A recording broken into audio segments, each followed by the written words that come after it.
It is the Martha Zoller Show. What's the point of the raise if you don't have a job anymore? Doug Collins is here with me today. He is our former congressman, but he's also the executive director of the America First Policy Institute. Thank you for being with me today. I'm always glad to be with you, Martha. It's good. I was walking in this building with the anniversary stuff going on. I remember my first interview I ever did, and I'm not sure it was it was with Jim Harley, the former mayor, in the morning show, and it was like, I come into this is the coolest thing in the world. It was cool. But coming back in, it still is always So do you fun. remember what you were coming in for? You were in high school. Yeah, it was something about politics. It was something in the I can't remember now. Something we were doing in school. Who knows? Back then, but we had a good. It may have been about the old. Okay, I'm gonna take you back, Gainesville. The old farmers market. Oh, okay. At the Home Federal Farmers Market, because we had a Key Club. Had our boiled peanuts from North Hall in the Key Club, and so it probably was it. But it's been, golly, we're talking 40 years ago. 40 plus years ago. So Lucille Carter, when one of my first years here, when we were at Mule Camp Market And before we called it, and Gainesville High School, we were at Gainesville then before we moved out into the country, and we were doing pork rinds. Oh, yeah. And Lucille told me this is the way to have the softest hands, Lucille Carter. So those are some great memories, right? It is. It is. This town is wonderful, and this station has been such a part of that with the Jacobs family. I can't think of Gainesville without it. I mean, it's just there's so many folks that you and I've gotten to know and been blessed to know in this town and across Northeast Georgia, basically. And just to have this is just always fun to be. Well, and you know from your media career and mine too, is that there just aren't the kind of radio stations anymore that have 24-hour news, that are in medium-sized markets, and give the people of the community what we give them. Well, this was something we actually dealt with in Congress because if you look at radio, that's again you get the conglomerates. It's very, as you well know, it's very different to have a family owned. Mm-hmm. Even it's typically a medium-sized conglomerate or a bigger corporation that come in and buy these up. But in their absence of print media, and there are many counties, most of the counties in the state of Georgia right now do not have a daily paper. I mean, that's probably 85% of them or more. Most of them barely have a weekly paper. So if you have a radio device like Access North Georgia, you have the other. That's the only way we find out a lot about local events. Because if not, think about this. We are so concerned about Congress and president, and you got hundreds of people covering them. But what about your local school board? What about your local county commission meeting? What about your zoning meeting? Those kind of things. Those are what affects city elections. Local city elections, like who's voting where. That's an interesting point. You got one job, man, one job. That's right. It's funny, too, because since you left Congress, we've had this battle over AM radio about whether to keep them in cars or not. And I think we've won that battle by a delegation, Bill Maine, who's very involved with GAB, and groups came from around the country along with Rand Paul and others, and just said, hey, if you say come the revolution, and we don't have power and we don't have your AM radio in your car is going to be the way you're going to be able to get messages out. It's also a great way for local radio like ours, but also if you think about an emergency situation, having some kind of old school communication is a better way. You got to have it. Well, you got to have it in some points. I mean, and I'm still old school in the sense that I love to just have I have a radio that's probably 35 years old, 40 years old, and I go to a little workshop in my basement, and that's what I listen to. I mean, it's just radio. And AM provides something that FM does not. And I think going back to what we just said a minute ago, from the corporate side of this, FM is gone. The local FM, except on stations, that have a local connection, like us, like y'all. But they're so few and far between. Because it's either a repeater or it's just a smaller venue station. And I think that is what makes it important. I mean, look, I grew up listening. This is where you turn to find out if you're going to school in the mornings. Okay, it's raining outside and, the snow's coming, whatever. This is where you get that local influence. So I'm glad that I was very much in proponent of keeping AM in the cars. I mean, any way you can get information out is a good thing. So tell us about America First Policy Institute. A lot of people may not know what that is. Yeah, it's a great thing. It came out of the last days of the Trump administration. Last year, actually, it's a transition. And Brooke Rollins, who came in to do domestic policy, she was in the White House. Linda McMahon, one of the cabinet secretaries, and others. They began to think, what would a second term of Donald Trump look like? So it started out as more of in that last year. And unfortunately, the COVID year, it was just everything. But what would be it when we win? And that was the discussion. When we win, what's it going to go forward? Well, of course, that didn't happen. So it transitioned real quickly to say, okay, well, what can we do to keep America first policies, the things that we had seen in the Trump administration, conservatives have been talking about, going. And a little over 3 years ago, they just all came together. And you have about 40 former White House officials, cabinet secretaries, and others, members of Congress, who have come together to form different, over 20 plus centers is what we call them, that look at everything from healthcare to transportation to public safety to others. And now we've actually taken that concept and moved it out into the states. And we have it in Georgia and right now Georgia, California, Pennsylvania, and Florida, adding in later probably Arizona and others. And Brooke came to me about a year or a little over more than a year ago and said, hey, would you come? And so we went back and forth. And finally I said, this is something that I'd really like to look at. So I became the state chair. Somebody familiar with Republican policy in Georgia, Rebecca Yardley, is actually working as our ED and executive director on it.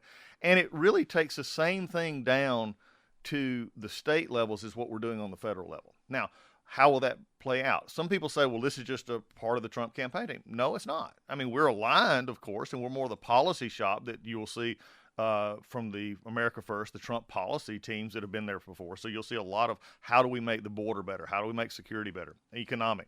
We've just added a budgeting department. Martha, you'll love this. Thank you. We've just added a budget team that actually is going to, a dynamic scoring. Where you actually, instead of Congress, and some of your listeners may not know, you talk about it a lot, I know others, but the CBO, that Congressional Budget Office, is a disaster. It's basically you can't do that to Republicans and, whatever you want to spend to Democrats. And they always seem to find the numbers. Well, this now we have internally a budget team that's actually being able to say, here's what the actual look will be. Republicans aren't going to be caught trying to explain things against a CBO score. Yeah, I think it's going to be, I'm excited to hear that because that was my one and only complaint about policy during the Trump years was that there just wasn't enough discussion about budgets. And I understand why. Donald Trump's a real estate guy. Real estate people love leverage. They're not afraid of leverage. Okay, that is not a problem to them. Yeah, they're not afraid of leverage. No. But that was the one policy area that I really wanted to see some movement in. So I'm excited about that. And here's the interesting thing. It's not just an executive branch. And the other thing that AFPI, looking at America First Policy Institute nationally, is also saying, what do we do day one? Okay, and if America First, and this was before Donald Trump became the nominee, now he's the nominee, but that America First candidate wins on November 5th this year. What happens in January on that first day? Here's what people don't remember. That Donald Trump only signed one or two executive orders on day one, had less than, I think it was 100, maybe 200 or 300 people that actually went into work basically day one. Compare that to Joe Biden, who signed, I think it was 20 to 30 executive orders day one, had 1,500, I believe it was, who went into positions. And these are and people need to understand that we always have the cabinet positions, but it's those next down political appointments that are not confirmable, a lot of them, that they go to work immediately. That sets the stage in a Democrat administration or in a Republican administration. And now we're actually saying, how can we actually give better ideas for that?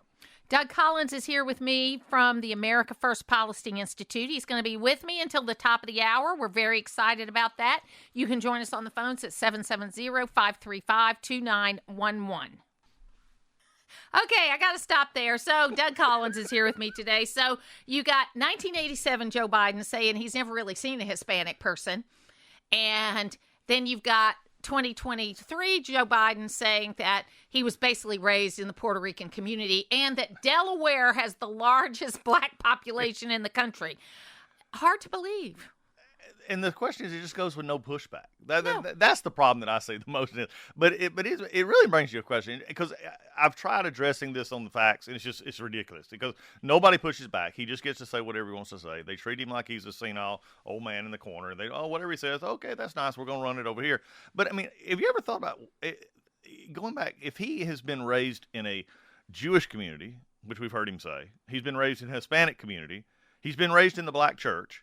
He's been raised in several. It's like, where was his parents? I mean, what were they doing here? And it was Delaware. Yeah, it's Delaware. If you've been to Delaware, the old country boy from Georgia. I had to go. I spoke at a outdoor Republican event in Delaware, down near Rehoboth Beach, not too far from where he goes and his houses are. I'm driving across Delaware, and I think I'm in South Georgia. I mean, it's farm. It is just amazing farm crime. So it's not what I mean, I thought Delaware more urban, but around Wilmington it is, but outside of it it's just not.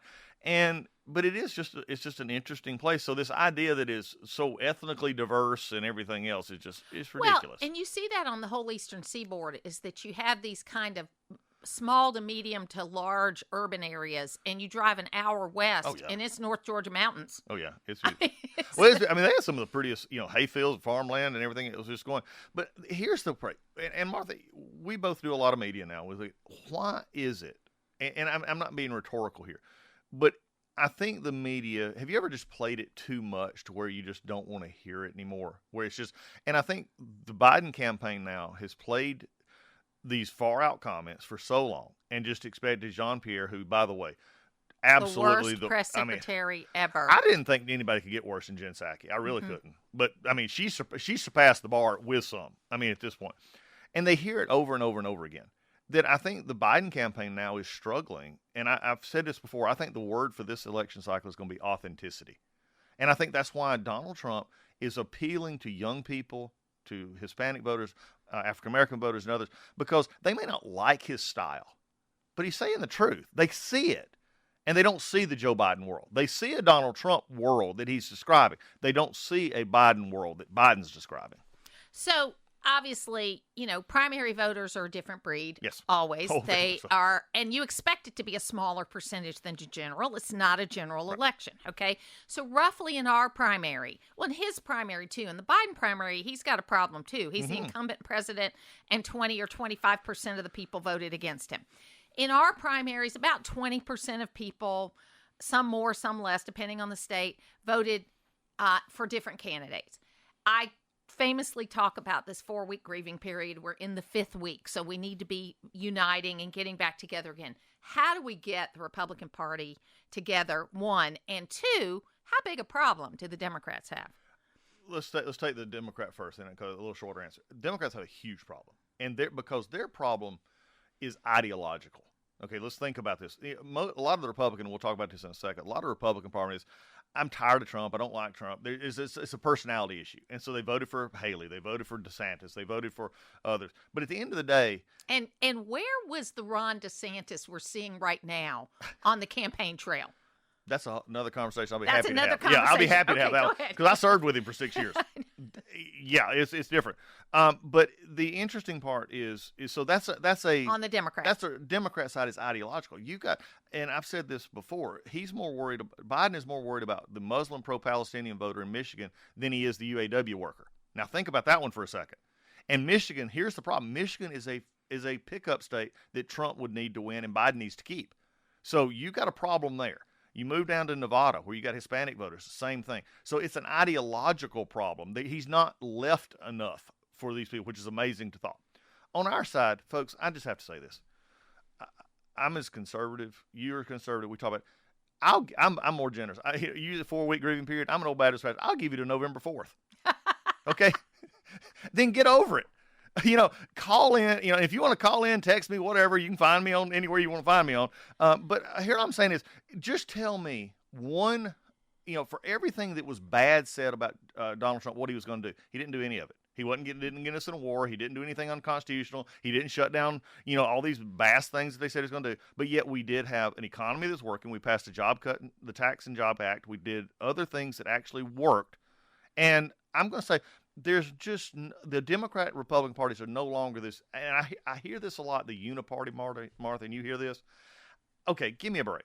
If somebody the other day said, I don't want somebody, and they were talking about one of the elections, I think the Larry Hogan election up in Maryland, and and I don't remember who it was, you may know, but they said, well, he'll just vote with us 80% of the time. Oh my God, yes! Because I don't want I don't want Patron up there who, if he gets elected, he'll vote with me 0% of the time. When have we divorced reality and politics? That's when the problems come. So I think we just all need to come together. If you want to see this change, then Republicans, I love you. We can have disagreements. We're the party of disagreements, but we're also the bigger tent. Now come together on our policies, because at the end of the day, Democrats will sacrifice positions and power for policy. We get hung up on the positions and the power, and will dabble in policy. So you were in Congress for a long time, and I get frustrated because you look at these votes we've had, and I don't like a lot of the deals that we've had to make. But the fact of the matter is we got one seat on the House side, we're behind a seat on the Senate side, and we got a Democrat president. Mm-hmm. In most other circumstances, getting a vote that is bipartisan would be celebrated, mm-hmm. not something you would try to kick a speaker out over. Yeah.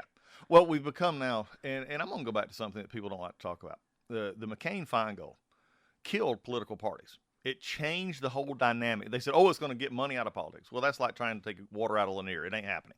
Okay. But it doesn't mean that the, quote, money, it means that there's no longer an institutional setup into which people have to depend on each other to come out. It's much easier. And look, I'm not faulting. You see it happening. If I can keep my seat, if I can gain to a side of my party and I can do it outside the traditional realm, I can go to YouTube, I can go to the others, then that's what I'm going to do. And I've said this before, and I've got many members that I love, and they're good friends, but if you don't have 218 votes, you're simply giving a YouTube speech. I think the American people are finally realizing that. Now, the problem we've got is we can't celebrate our victories. Think about this, and I've said this many times. We actually lied to our voters in 2010, 2011. We kept saying, we're going to do away with Obamacare. No, we wasn't. And we never had the chance to do that. But again, here's the problem. Shutting it down the government 16 days, I was there, it didn't work. But you know what happened? We passed 8 different bills that gutted Obamacare, but no Republican could run on that because so many times we had people at the top saying we're going to do away with it all. We've got to get back to this understanding. Now, this last bill, I will say this. Democrats threw it in the face of Republicans a little bit on this last spending bill. I would have probably voted no on that bill, and not because I don't believe in getting together and moving something forward. But when you start, and we can have a long discussion on earmark issue, but when you have Democrat senators earmarking late-term abortion clinics, we got a problem here. Right, absolutely. And I think that's this was a worse deal, actually, than Kevin McCarthy had. Yeah, well, it made it out that way. Yeah. And then you broke it in two, and you have this part. Look, Mike Johnson's a good guy. I know Mike. He served on my committee. I know Mike, but he's in a no-win situation. And I had a lawmaker here. 2 things that really disturb me right now is I talk to still a lot of former colleagues. Most of them will tell you offline that if they want to do the job, but if they had a viable alternative, they'd leave. Now we're talking about Congress here. They would leave, but they're because Doug, we're not able to get anything done, and only a few people run everything. The other issue is you got this idea that we just change everything because we don't like something. At what point in reality could you imagine this radio station for all the years of Jacob's family that they came to a business deal and they didn't get 100% of what they want? They walked away and said, I'm just not going to do it. No, you make business deals. You get the best you can for what you got. But unfortunately, we're putting ourselves in a bad position. And this is where we're at, coming together as a party to say, how do we make it better? Now, are there things that can happen? Sure. But let's negotiate from our strengths. And most of the time, we're not doing that. Pelosi, you and I don't have a fond memory of Pelosi at all, but she understood what I talked about earlier, that position in power. Republicans have been in control for 24 of the last 32 years in the House. Her 8 years, she gave up the position and the power to get policies such as Dodd-Frank, Obamacare, infrastructure plan, and knowing she's going to get beat, but she was willing to do it. You know why? Because it's so hard to take it out of law. And that's what they do. That's what they do. We're going to take a break, and when we come back, we'll take it up to the top of the hour with Doug Collins. Lots more to come. It is the Martha Zoller Show. I'm here with Doug Collins, and we got kids similar ages, and my 3 older ones have homes, and they're doing fine. My daughter, though, she and her husband, he's gone back to school, and they're renting right now. But what's happened while he's been back in school is they've gotten priced out of the entry-level home market to where and they've got a substantial down payment saved. I mean, I'm talking a lot of money saved, but it's a challenge. And when you're talking about the average income's got to be over $100,000 when 3 years ago it was 70 to buy a home, that's crazy. Well, I laughed when you said it. What is the starter home price anymore? I mean, in Hall County, $400,000. Yeah, in Hall County. Yeah, you just look at the prices. When my son, who lives in Florida now, he's married, but they live there. They'll be coming back. He started looking for a house 2 years ago outside of Athens.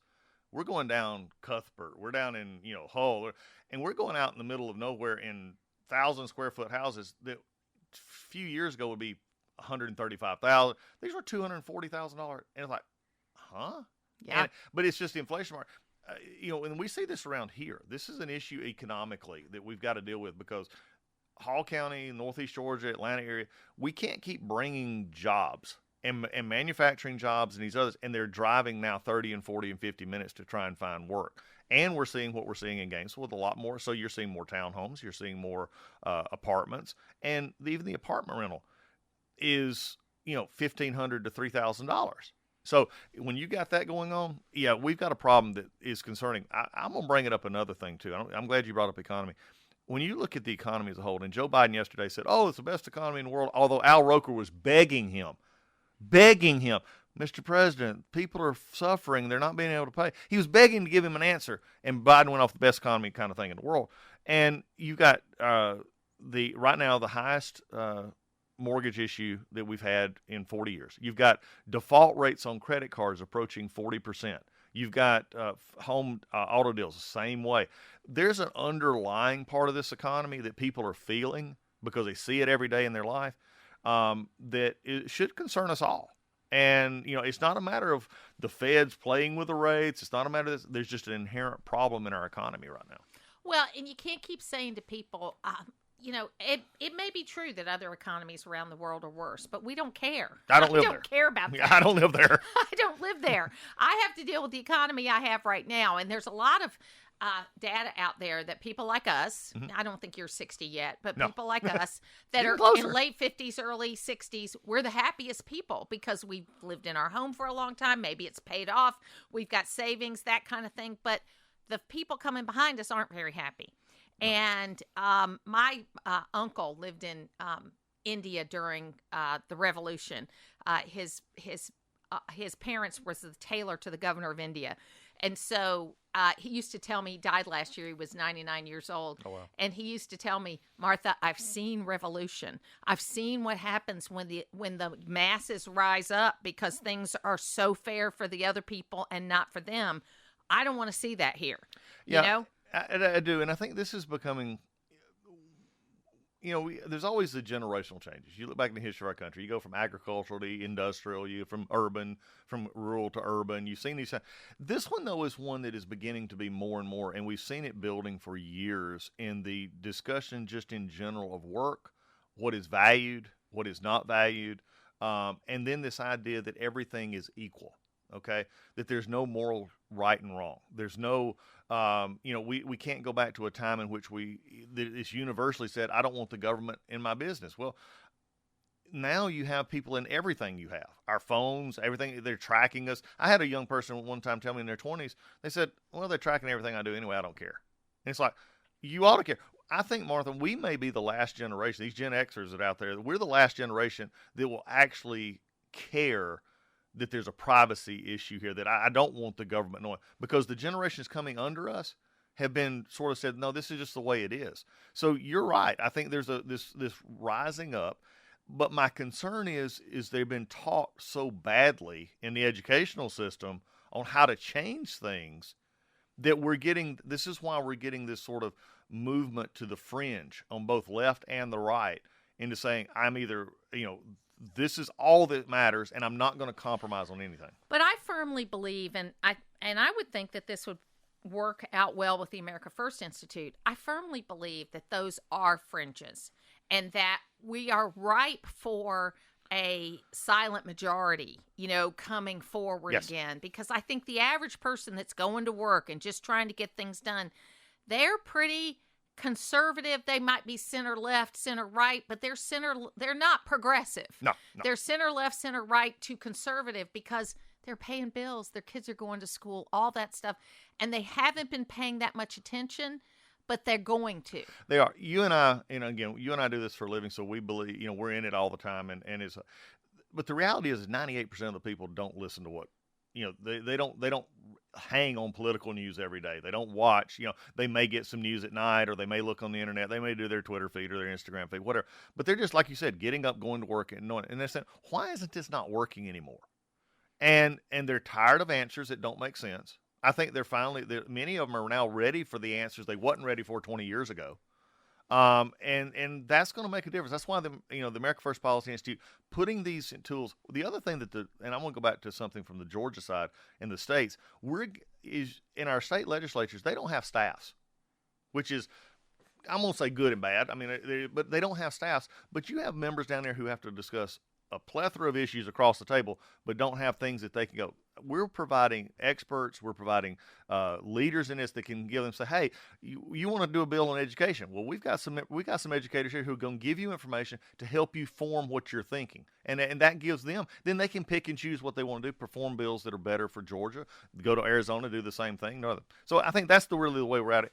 Also, if anybody, I do have something for people who want to attend. America First are doing a women's event, something that you would love to be a part of on April the 11th. We're doing it 6:30 to 8:30 down at the Spring Hall Events venue. Linda McMahon, former Cabinet Secretary, Brooke Rollins, Dr. Alveda King's going to be there. America First Policy Institute on our Facebook page. You can find out everything you want to know about it. It's open to the public.